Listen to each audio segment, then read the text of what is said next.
જય માતાજી મિત્રો. તો આજે આપણે વટાણાની ગ્રેવી વાળી રેસીપી બનાવવાના છીએ. તો સૌપ્રથમ તેલ લઈ લીધું છે, તેમાં લસણ, આદુ, ડુંગળી, લીલા મરચા અને લીલા ટમેટા.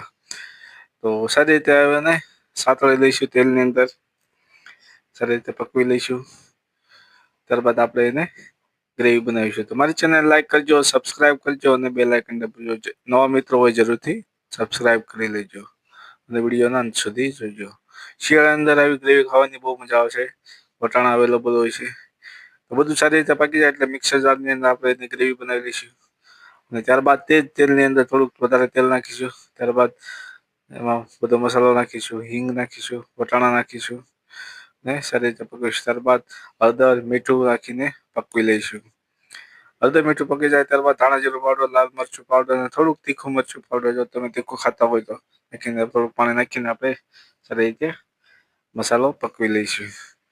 મસાલો પાકી જાય એટલે આપણે જે ગ્રેવી તૈયાર કરી છે તે એમાં એડ કરીશું. ગ્રેવીને સારી રીતે મિક્સ કરીશું. ત્યારબાદ તેમાં થોડુંક વધારે પાણી એડ કરીશું અને પકવીશું. તો રેડી છે મસ્ત મજાની ગ્રેવી આપણું વટાણાનું શાક. તો તમે રેસીપી કેવી લાગી જરૂરથી લાઈક કરજો, સબસ્ક્રાઈબ કરજો અને બેલ આઇકન મસ્ત મજાની તૈયાર થઈ ગઈ છે. શિયાળાની અંદર ખાવાની બહુ મજા આવશે. Thank you. આભાર. જય માતાજી.